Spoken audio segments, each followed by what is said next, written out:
Captain stood at the window of the Horizon's Promise, watching the massive space station grow larger. He had seen pictures, but nothing prepared him for the real thing. Sanctuary Prime Station looked like a small moon made of silver and glass. Lights blinked across its surface like stars. "We're really here," said beside him. She was his tactical officer and had been with him since the beginning of humanity's space program. Her voice held excitement and fear mixed together. Nodded, "Yes, we're about to meet the galaxy." Behind them checked his instruments for the 10th time. The science officer was nervous, though he tried to hide it. "All systems normal. They're sending us docking coordinates now." Their cultural liaison looked up from her tablet. She had spent months learning about the Galactic Council, studying every piece of information Earth had gathered. "Remember, we bow slightly when greeting the. We keep our hands visible with the. And we never, ever mention the word food around the." Smiled, "We'll be fine. Humanity has dreamed of this moment for centuries." The ship moved closer to the station. Through the window, they could see other vessels, ships of strange shapes and colors that humanity had never imagined. Some looked like flowing water frozen in metal. Others seemed to be made of crystal that pulsed with inner light. One ship appeared to be alive, its surface moving like breathing skin. "Docking in 5 minutes," announced. Straightened his uniform. Earth had designed it carefully, formal but not military. Blue and white, colors that meant peace in many human cultures. They hoped aliens would understand the gesture. The docking procedure was smooth.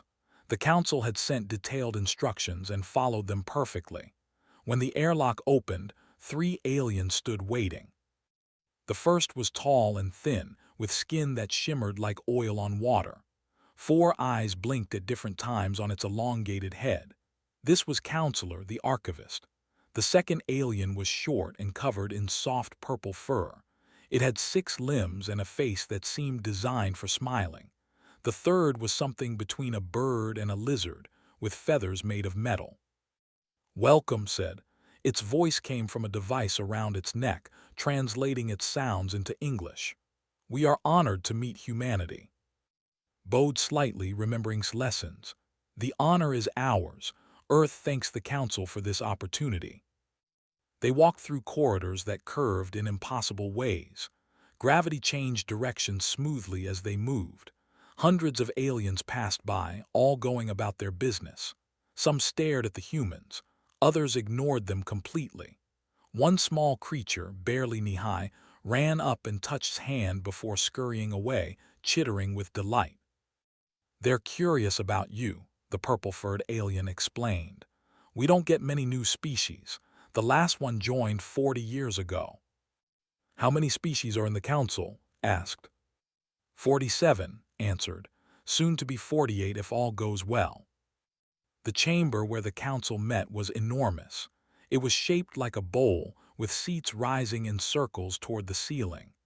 Each section was designed for different types of aliens. Some needed water, others cold, others different gravity. In the center was a platform where the humans were led. Looked around at hundreds of alien faces. Some had faces. Others had things that might be faces. All of them watched the humans with interest. A deep voice echoed through the chamber. "Let us begin the registration ceremony." The ceremony was long but fascinating. Each council member introduced themselves and their species. The humans learned about worlds where it rained metal, where cities floated in gas clouds, where entire civilizations lived in the darkness between stars. They heard languages that sounded like music, like grinding stones, like wind through hollow tubes. When it was humanity's turn, spoke about Earth. He talked about blue oceans and green forests. He described cities that reached toward the sky and cultures that spanned the globe. He spoke of humanity's journey from caves to spacecraft, from stone tools to quantum computers. "We come in peace," he said. "We bring our knowledge, our creativity, and our hope to share with the galaxy." The council seemed pleased. Several aliens made sounds that the translator said meant approval. The small purple-furred alien clapped all 6 of its hands. "Excellent," said. "Now we must complete the formal registration. We need your world's coordinates for the universal database." Gave a small nod. The science officer stepped forward with a data pad. "Here are Earth's exact coordinates." Took the pad and connected it to a large terminal. The terminal was ancient. Everyone could see that. It was made of materials that predated most species in the room. The screen was unlike any human technology, showing symbols and patterns that hurt to look at directly. The universal database, explained as it worked, contains knowledge from civilizations that existed millions of years ago. It maps every known world and tracks the development of all sapient species. The database processed the information. Symbols flowed across the ancient screen. Then something changed. The screen flickered. The flowing symbols stopped. For a moment, everything was still. Then every screen in the chamber turned bright red. An alarm sounded, deep and loud, unlike anything Earth's instruments could produce.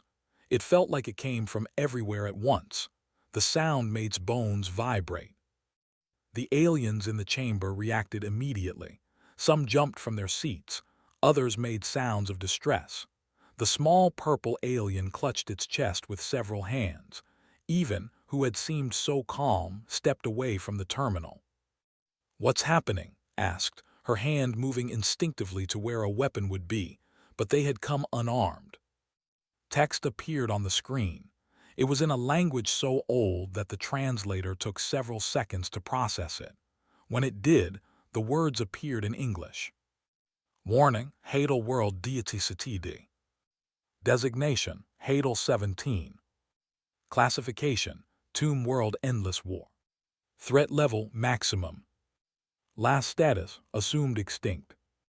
More text scrolled past, too fast to read, but those words stayed on the screen, burning red. The chamber erupted in chaos.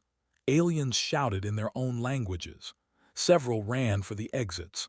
Others activated communication devices, calling for help or information. Stared at the screen, its 4 eyes wide with what could only be terror. It looked at the humans and saw something he never expected to see from an advanced alien species. Fear, pure, absolute fear. "No," whispered. "No, this cannot be. Hadal 17 was supposed to be dead. You were all supposed to be dead." Grabbed's arm. "What does this mean? What's Hadal?" But wasn't listening. The archivist was backing away, still staring at the humans like they were monsters, like they were the most dangerous thing in the galaxy. Guards appeared, massive aliens in armor, carrying weapons that hummed with energy. They surrounded the humans but didn't come too close. They looked afraid too. Raised his hand slowly. "Please, there must be a mistake. We don't understand." "Lockdown protocol," a voice boomed through the chamber. "All exits sealed. The human delegation is to be contained.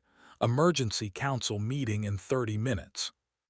The guards moved closer, weapons raised, stepped in front of protectively. Hands shook as he held his data pad. Looked like she might cry. On the screen, the red words still glowed. Hadal 17 Tomb World. Status, alive.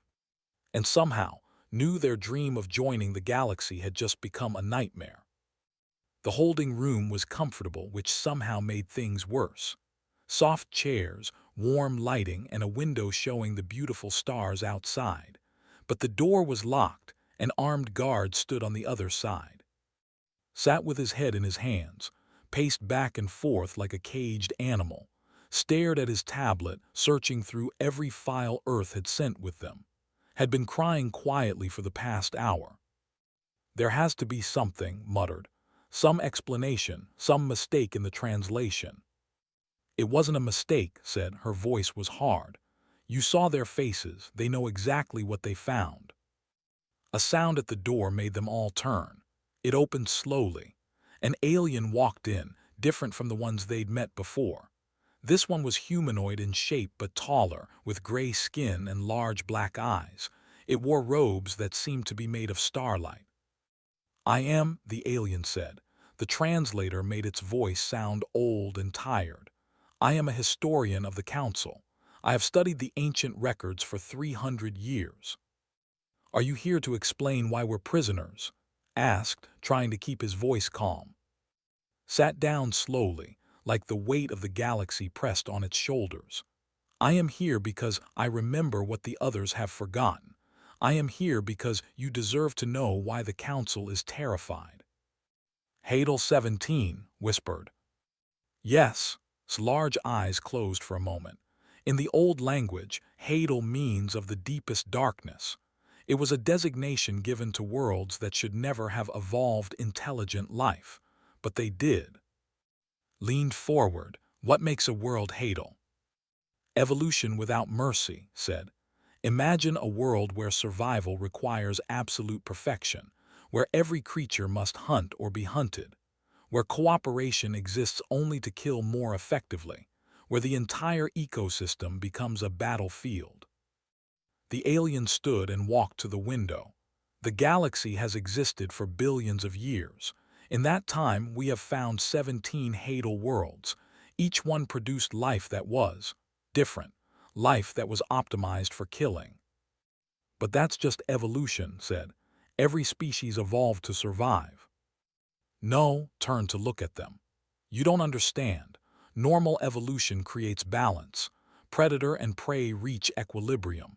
But Hadal evolution creates apex predators who can adapt to anything, survive anything, kill anything. Stop packing. What happened to the other 16 worlds? 15 destroyed themselves completely, said quietly. Their dominant species became so efficient at warfare that they wiped out all life, including themselves. The 16th world, the alien paused. We don't speak of it often. They were called the Were asked. 200,000 years ago, they achieved space flight. Within a century, they had conquered 50 star systems.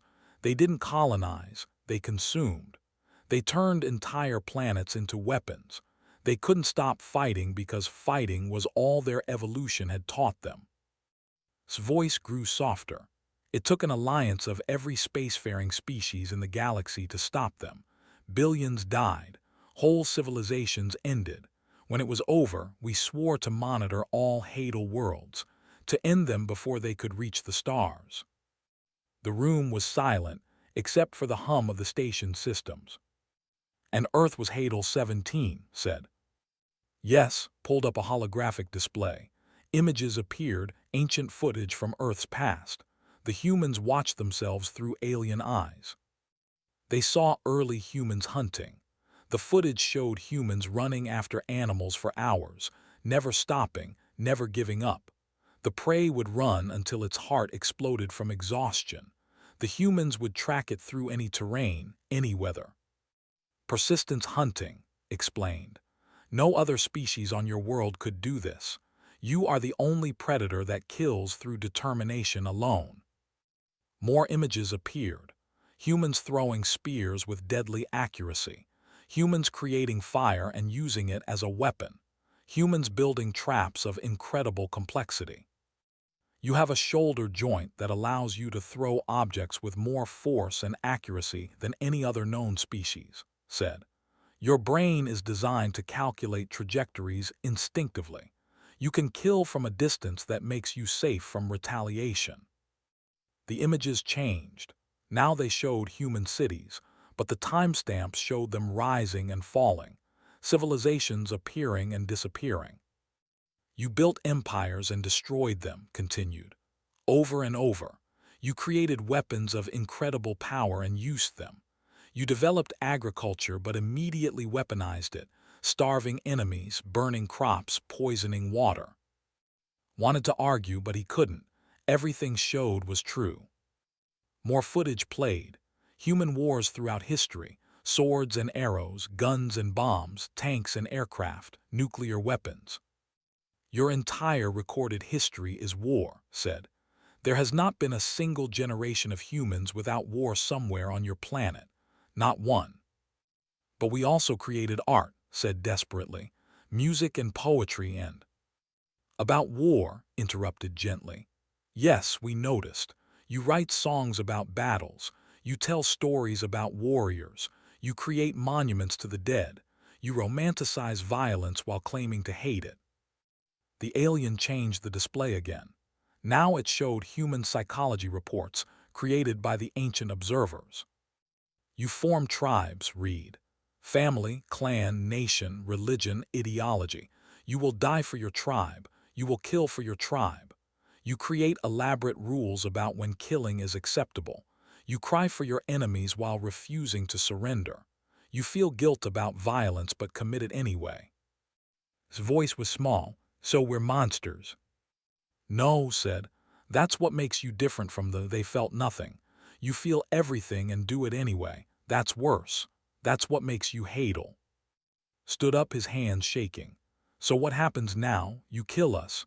Destroy Earth before we can become like the... There is debate, deactivated the hologram. Some council members want immediate action. They remember the old wars. They see humans as an extinction-level threat. And the others asked. They're confused. The ancient monitoring station stopped reporting 50,000 years ago. The last message said humans had developed agriculture.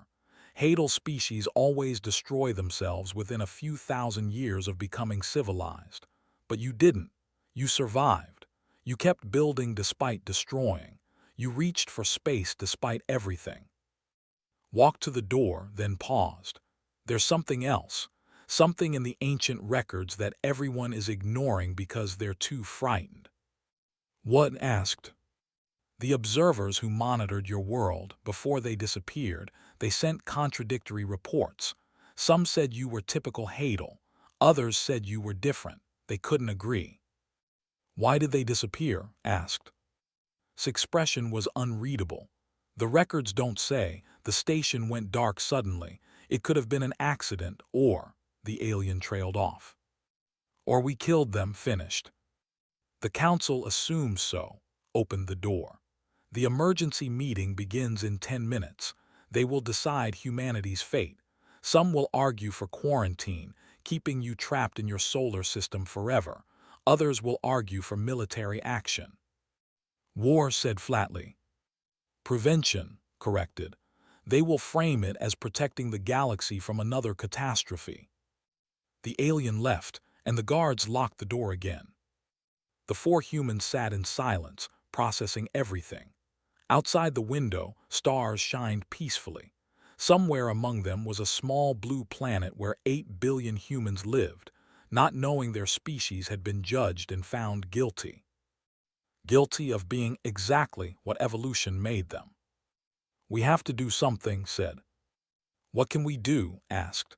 We're locked in here, our ship is impounded, Earth doesn't even know what's happening. Stood and walked to the window. He looked at those distant stars and thought about his daughter back on Earth. She was 7 years old. She wanted to be an astronaut when she grew up. She dreamed of meeting aliens and making friends across the galaxy. We tell them the truth, he said quietly. They already know the truth, said.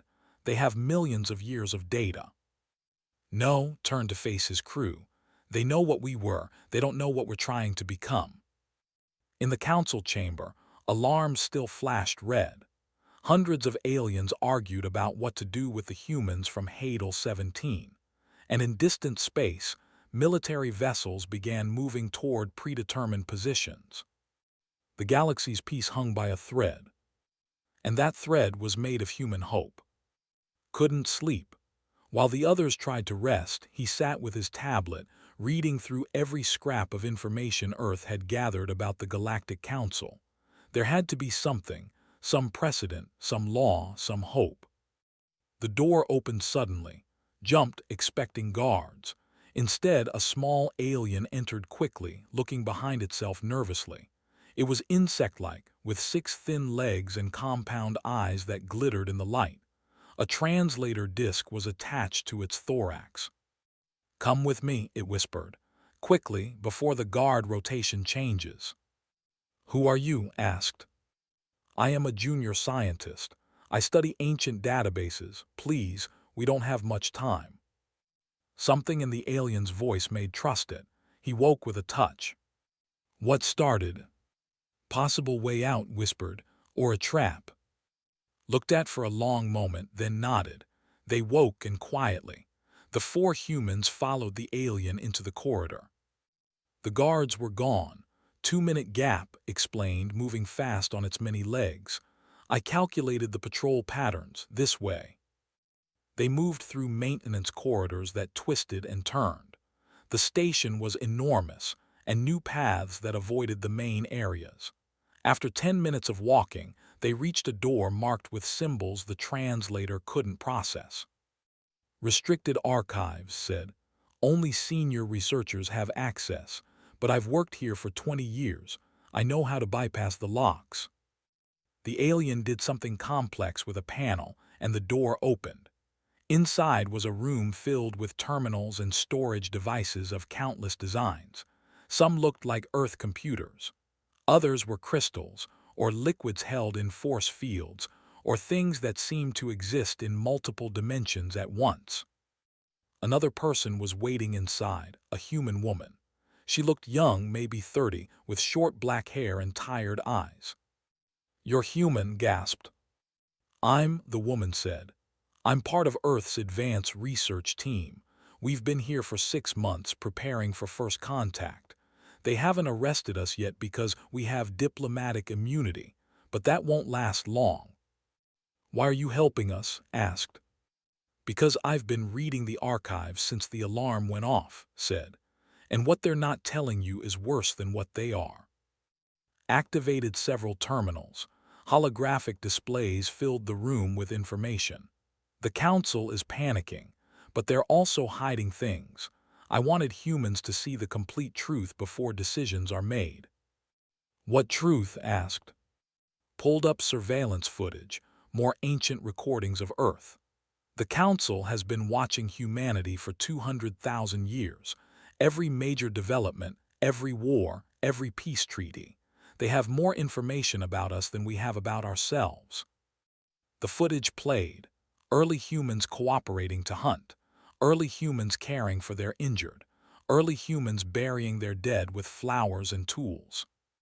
"They classify this as aberrant behavior for a hadal species," said. "Hadal predators don't care for the weak. They don't mourn. They don't create rituals around death." More footage appeared. Humans domesticating wolves. The alien recordings showed this happening independently on multiple continents. "This confused the observers greatly," explained. "You took a predator species and made them into partners, friends, family. No hadal species had ever done that." Watched as the footage showed humans living with dogs, cats, horses, even birds. "We've always done this. It's natural to us." "It's not natural," said. "It's unique. The Council calls it pack-bonding behavior. You form emotional attachments to other species easily. You adopt them, you grieve for them, you treat them as equals." "But we also hurt them," said quietly. "We've driven species to extinction." "Yes," agreed. "That's what makes the Council so afraid. You have the capacity for both extreme violence and extreme compassion, often at the same time." Brought up a new document, a psychological profile created by the ancient observers. Read it carefully, his hands shaking as he understood the implications. The profile documented human behavior across warfare and peacemaking, cruelty and kindness, genocide and rescue, all existing together in the same species, sometimes in the same person. "There's a note here," said. "From the chief observer, it says, humans possess theory of mind that extends to all creatures. They imagine the suffering of others, yet they cause suffering anyway. Recommend reclassification, possibly not standard hadal pattern." "That recommendation was never acted on," said, "because the observation post went dark shortly after." "What really happened to the post?" asked. Pulled up more files. "We don't know. The Council assumes humans destroyed it, but there's no evidence. The post just stopped transmitting. It could have been a technical failure. It could have been an accident. Or it could have been us," said. "Let's not pretend we're innocent. If ancient humans found aliens studying them, they might have attacked. Possibly admitted, but look at this. New footage appeared. It showed human civilizations rising, the first cities, the first writing, the first organized governments. Every human culture independently developed moral codes, said, rules about not killing, about treating others fairly, about protecting the weak. You even have a concept that appears in almost every culture: do to others what you want them to do to you. The Golden Rule whispered. We don't know what to call it, said, but it's everywhere in human history. Even when you break it, you acknowledge it exists. You feel guilt. You create entire philosophical systems around how to be better. Felt something like hope stirring, so we're not like the felt nothing, said. They killed because that's all they knew. Humans kill despite knowing it's wrong. You're aware of your own darkness. That's terrifying to the council, but it's also different. Brought up military analyses. The council has been running simulations. If humans became hostile, how dangerous would you be? The results appeared on screen. Read them with growing horror. The simulations showed human adaptability, creativity, and determination. They showed how humans could fight in any environment, underwater, in zero gravity, in extreme heat or cold.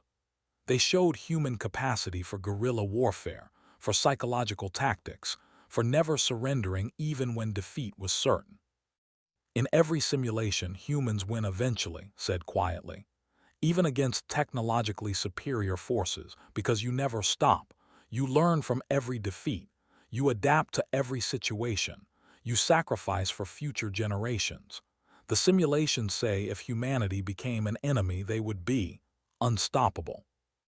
That's why some council members want to act now, said, before humanity spreads, before we become too numerous to contain. How many want military action? Asked. 40% last count, said. Another 30% want permanent quarantine. 20% want cautious engagement. 10% are undecided. That's not enough for military action, said. Council law requires 75% for acts of war. But only 60% for indefinite quarantine, countered. They could trap humanity in your solar system forever. No expansion, no colonies, limited technology, permanent monitoring. That's a death sentence, said. Humanity's population is still growing. We need new worlds. We'll be fighting over resources within a century. I know, said. That's why we need to change their minds, but I don't know how. Was quiet for a moment, its compound eyes reflecting the light from multiple screens. There is one thing, one file that senior members don't want discussed. What file? Asked. The alien pulled up a heavily encrypted document. It took me hours to access this. It's from Council Admiral, the one leading the military faction. The document appeared. It was a threat assessment, but not of humanity. It was of the galaxy itself. The Council has been at peace for 10,000 years, explained. In that time, their military has become ceremonial. They have weapons, but no one knows how to use them in real combat. They have ships, but no battle experience. Understood immediately. They've forgotten how to fight.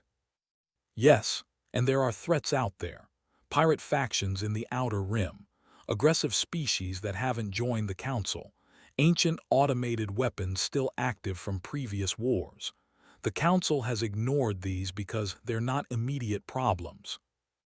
But they know humanity could help, said.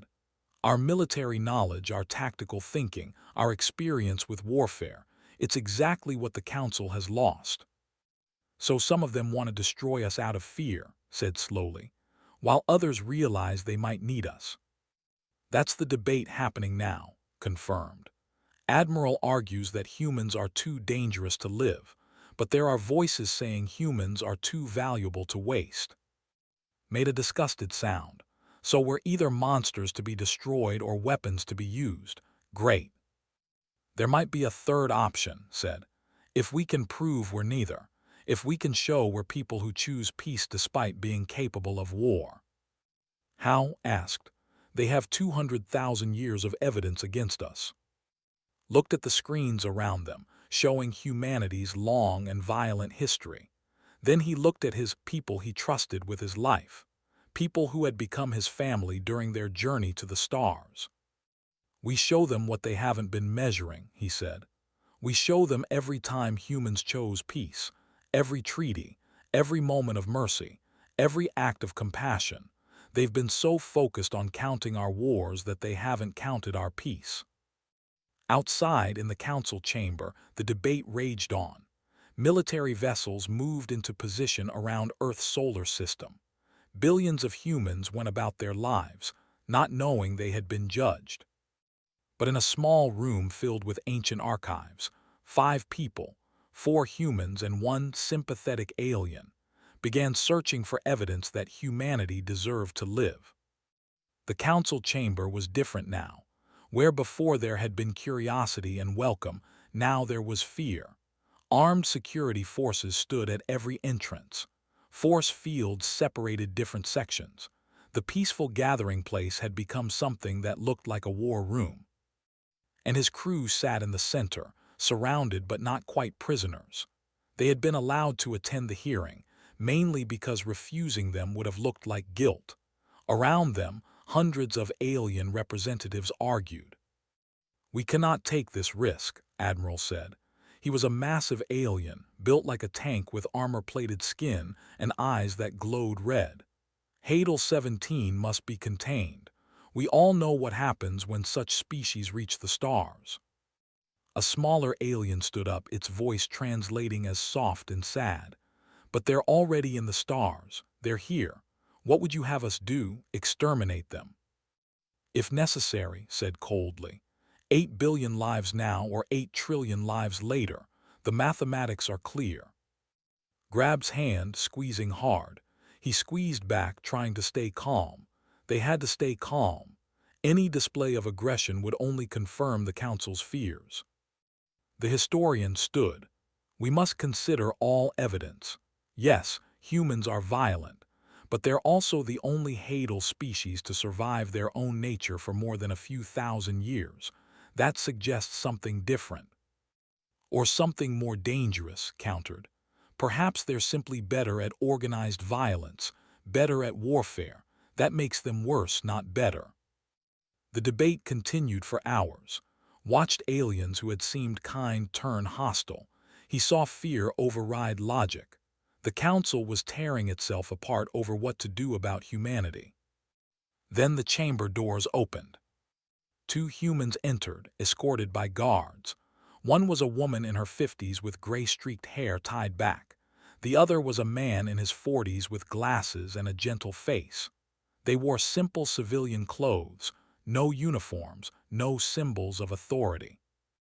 "This is highly irregular," protested. "No more humans should be allowed." "They have diplomatic credentials," interrupted. "Earth's government transmitted them before your fleet could establish a communication blockade. By council law, they have the right to speak." The woman stepped forward. I teach history at Seoul National University. This is Minyu. He studies anthropology, the science of understanding human behavior." Her voice was steady, unafraid. "We were sent by Earth's government to address the council." "We've heard enough about human history," said. "We have 200,000 years of observation." "You have data," said. "But data without context is just numbers. May we present our case?" The council voted. Barely 60% agreed to listen, but it was enough. Minyu activated a holographic display. "You know our capacity for violence. We're not here to deny that. Instead, we want to show you what you've missed while counting our wars." Images appeared. The first showed ancient humans, not hunting but helping each other. One human carried another who was injured. Others shared food with those who had none.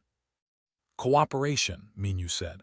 "Before we had language, we had empathy. Archaeological evidence shows humans cared for the disabled, the sick, the old, people who couldn't contribute to survival. We kept them alive anyway." "Many species do this," an alien counselor said. That doesn't make you special. You're right, agreed.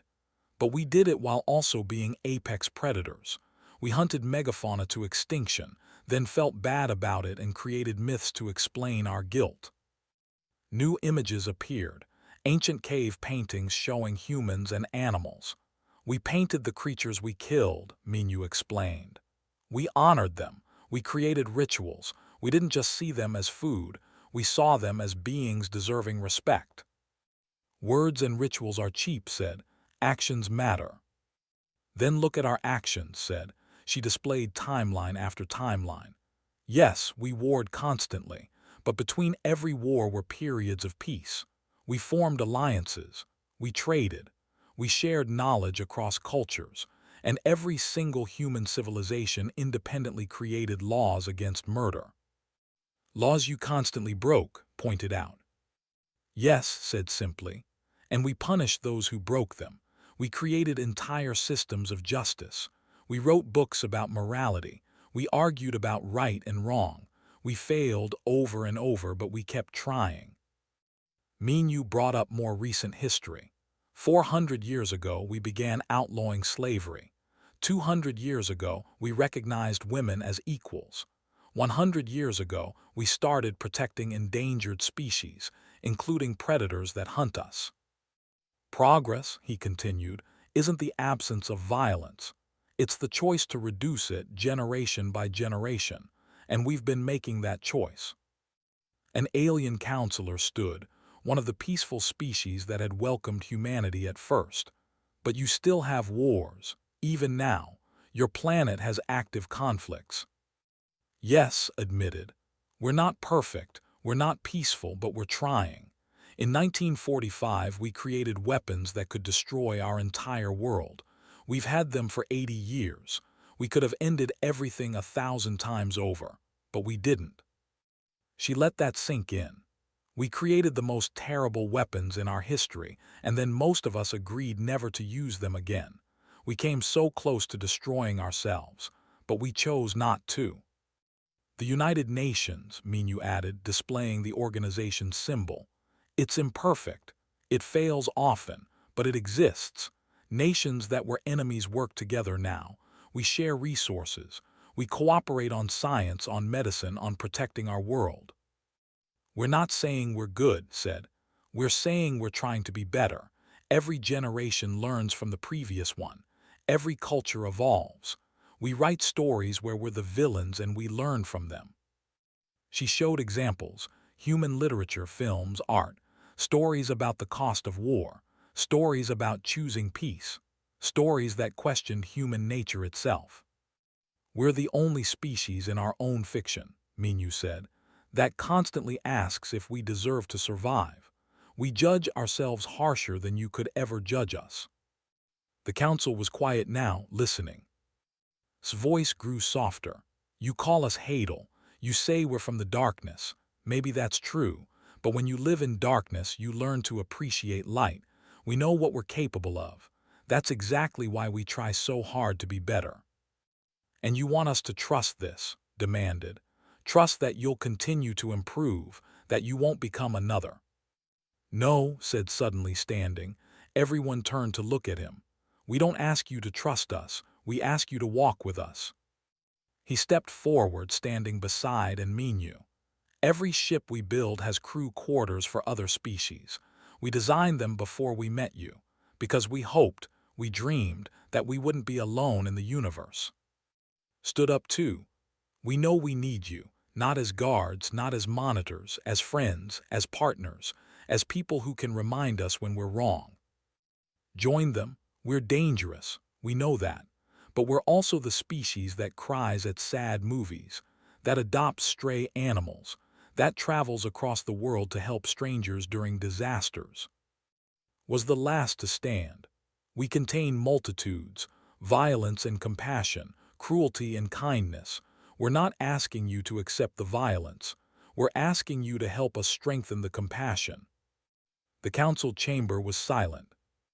Then Admiral stood. Beautiful words, but I've been a soldier for 300 years. I've seen species destroy themselves. I've seen wars that ended civilizations. Words don't stop violence, force does. He activated a display showing Earth's solar system. Military vessels surrounded it, dozens of them, each one powerful enough to destroy a planet. My fleet is in position, said. I propose immediate quarantine. Humanity confined to their system indefinitely. If they attempt to leave, they will be stopped. You mean destroyed, said. I mean stopped. The vote would happen soon. Could see the fear still in many alien eyes. Fear was winning. Then's voice came through an emergency broadcast. Council, this is Researcher. I'm accessing the public feed from the restricted archives. What I'm about to show you is classified, but the public has a right to see it. Stop that broadcast, shouted. But it was too late. Every screen in the station showed the hidden files. The simulations that showed humanity winning every conflict. The analysis that said humans were unstoppable if they became hostile. The secret reports that some council members wanted humans as weapons. And then the final file, the one he'd found. It was a message from the ancient observation post. The last message before it went dark. Everyone watched as the text appeared. Final report on Hadal 17. Recommendation revised. Humans display unprecedented combination of lethality and empathy. They wage war while crying for their enemies. They destroy while building. They are capable of both the worst and best behaviors. Cannot predict outcome. Requesting permission to make contact and study further. If they survive themselves, they may be exactly what the galaxy needs. Species designation under review, possibly reclassify from Hadal to Paradox. Awaiting instructions. The message ended. There were no more transmissions. They wanted to help us, whispered. The council chamber erupted in arguments again. But something had changed. The revelation that ancient observers had seen potential in humanity, not just danger, shifted the debate. Outside the station's fleet waited. On Earth, billions of humans went about their lives. In the archives, continued searching for more evidence. And in the chamber, the vote was about to begin. The galaxy would decide if humanity lived or died. And humanity could only wait and hope that 8 billion voices crying out for peace would be heard. The vote was delayed. The revelation of the ancient message had thrown everything into chaos. Council members demanded time to review the new evidence. Others wanted the files investigated for authenticity, some accused and of fabricating data. But Admiral wasn't waiting. His fleet was moving. Watch from the window of the council station as dozens of alien warships formed a blockade around Earth's solar system. Each vessel was massive, bristling with weapons that humanity couldn't match. Earth's defense fleet, 20 ships built over the last decade, looked like toys in comparison. They're not attacking, said beside him.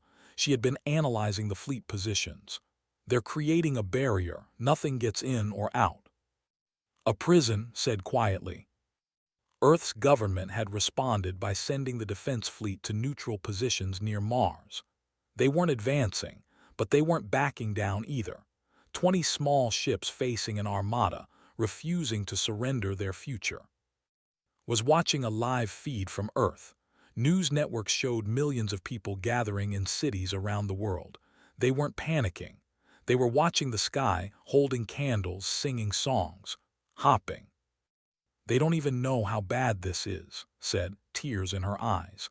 They think it's just a blockade. They don't know the council is voting on whether we deserve to exist. Entered the room. The alien historian looked older somehow, as if the weight of the situation was aging it in real time. The vote will happen in 1 hour. The council is splitting. It's close, very close. What are the numbers? Asked. 52% for quarantine, 28% for military intervention, 20% for engagement. His large eyes blinked slowly. If quarantine wins, humanity will be trapped. If military intervention wins, I cannot say what will happen. And if engagement wins, you would join the council, but there would be conditions, many conditions. nodded slowly. Can I address the council before the vote? Admiral will object. I don't care, I need to try. Studied him for a long moment. Come with me. They walked through the station, passing aliens who stared at them with fear and suspicion. Some whispered. Others made gestures that needed no translation. They wanted humans gone. The council chamber was packed, every seat filled. Representatives stood in the aisles. This would be the most important vote in 10,000 years, and everyone knew it. Stood at the central podium making his final argument. We cannot risk another war. The price last time was too high. Billions died. Civilizations ended. And they were from only one planet. Humans number 8 billion now. If they spread across the galaxy, if they multiply across dozens of worlds, they will be impossible to stop. We must act now, continued. While we still can. I propose permanent quarantine with military enforcement. Humanity remains in their system. Any attempt to leave will be met with force. That's a death sentence, someone shouted. Their population is growing. They'll run out of resources. Then they'll learn to control their population, said coldly. Better that than controlling the galaxy. I wish to speak, said loudly. The chamber went quiet, turned to glare at him. You have no right. Council law says any species under judgment may address the chamber before a vote, said. It's ancient law, but it still stands. Looked like he wanted to argue, but he stepped aside. Walked to the podium, feeling hundreds of alien eyes on him. He looked around at the faces, so different from each other, so different from humans. Some looked like insects, others like plants. Some were energy beings barely held in containment suits, all of them afraid of what humanity might become. I could tell you were peaceful, began, but you wouldn't believe me. I could promise we'll never wage war, but you know that would be a lie, so instead I'll tell you the truth. He activated a display showing Earth, beautiful and blue, floating in space. We're dangerous. We evolved to hunt and kill. We spent our entire history fighting. We created weapons that could end our world. And yes, we might be a threat to the galaxy. Murmurs spread through the chamber. But we're also the species that saved the whales. We hunted them almost to extinction. Then we stopped. We made laws protecting them. We watched them with joy instead of weapons. We chose to let them live. He showed images of human conservation efforts, parks and reserves, endangered species brought back from the edge.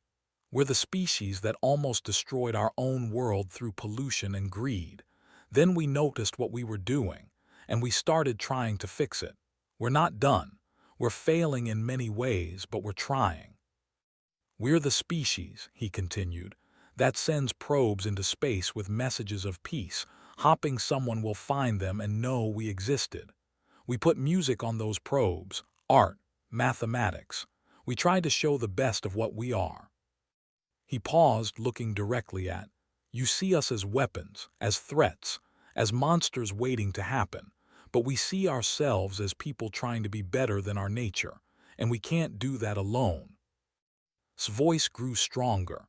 You have something we need, not your technology, not your weapons. We need your perspective, your wisdom, your reminder that there are better ways. We need you to be our conscience when ours fails. He looked around the chamber. Every human ship has crew quarters for aliens. We built them not knowing if we'd meet you, but hoping we would, because we knew we needed you. We're not asking you to trust us blindly. We're asking you to walk with us, to be part of our journey, to help us become the species we're trying to be. And if you fail, asked, if human nature wins over human hope, then you'll be there, said simply, as witnesses, as friends, as the ones who try to help us. And if we do fall to our worst nature, you'll be the ones who can say we knew them and they were worth saving. He stepped closer to the podium's edge. I have a daughter. Her name is, she's 7 years old. She wants to be an astronaut. She dreams of meeting aliens and learning about other worlds. She draws pictures of friendship between species. She believes the universe is good. His voice cracked slightly. I want her to be right. I want humanity to prove we're more than our evolution, but we can't do it alone. Please, give us a chance, not because you trust us, but because together we might become something neither of us could be alone. Silence filled the chamber. Then a small alien in the back stood up. It was barely 3 feet tall, with fur that sparkled like stars. I am of the people. We were once like humans, warlike and aggressive. 3,000 years ago, the council gave us a chance. They sent teachers. They sent friends. They helped us become better. If they had destroyed us out of fear, my people would not exist. The vote for engagement. Another alien stood. Remember the wars. We lost entire worlds. But we also remember that fear nearly made us monsters too. We almost destroyed innocent species out of paranoia. The vote for engagement. More aliens stood. One by one, voices called out for engagement, but others called for quarantine. The chamber divided before their eyes. Activated a communication channel to his fleet. Prepare to enforce quarantine. All vessels to battle positions. No, shouted, the vote hasn't happened. The vote is a formality, said. Humanity will be contained. On Earth, alarms sounded. The defense fleet moved to intercept positions. They were badly outnumbered, but they didn't retreat. Watched as 20 human ships faced an armada. Then something unexpected happened. 3 alien vessels broke formation. They moved to position themselves between fleet and the human ships. More followed. They had sent their entire merchant fleet, hundreds of small vessels, unarmed, placing themselves as shields. What are you doing? Demanded. Humans remind us of ourselves, a captain broadcast. If you want to destroy them, you'll have to destroy us too. More species joined. Small civilian ships from a dozen worlds. Not military vessels, just ordinary people who believed humanity deserved a chance. Fleet hesitated. Firing on civilian vessels would violate every council law. In the chamber, the vote began. Each species called out their decision. The numbers climbed. 55% for engagement, 45% for quarantine. It was close, so close. Then the final vote came from one of the council's oldest members. They had been silent throughout, watching and listening. Remember what it means to be feared, their representative said. We were once conquerors. We nearly destroyed ourselves, but others gave us a chance. They helped us become who we are now. We vote for engagement. 63%. Engagement had won. The chamber erupted in mixed reactions. Some cheered, others protested. Looked like he wanted to continue anyway, but his own crew was sending messages. They wouldn't fire on civilians. They wouldn't start a war over this. The council has decided, announced. Humanity is accepted into the Galactic Council, with conditions. Felt relief wash over him. What conditions? Every human vessel must carry representatives from other species. Every colony must have mixed populations. Every delegation must include non-humans. You will not expand alone. You will do it together with us. Nodded, we accept, immediately. In space, the fleets began standing down. Ships retreated slowly, unwillingly. The civilian vessels that had acted as shields celebrated. On Earth, 8 billion people watched as the blockade dissolved. The news spread. Humanity was not alone. They had passed judgment. They would join the galaxy. Was crying, was laughing. Just stood very still, processing that they had survived. And appeared exhausted but happy. You did it, said. We all did it. No, said, looking at the aliens who had stood up for humanity. They did it. They chose to believe in us. 1 year later, things had changed.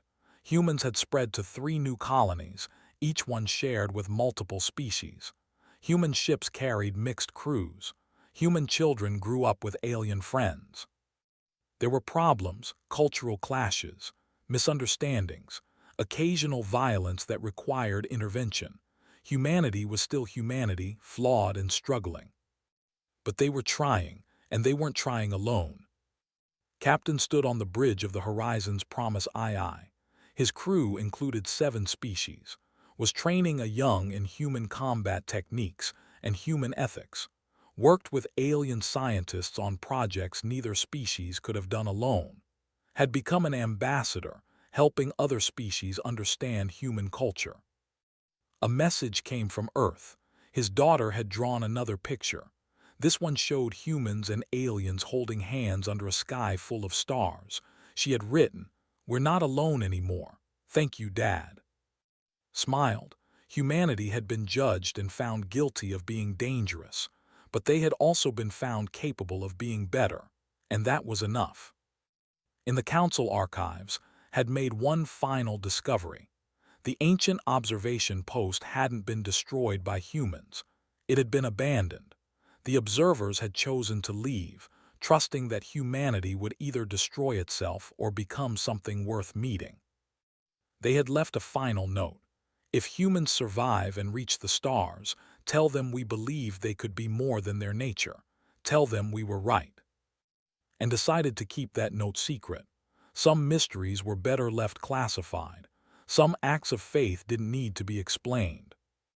Humanity had been called Hadal from the darkness, but they had brought light with them, not the light of perfection or peace, but the light of effort, the light of trying despite failing, the light of hope despite history.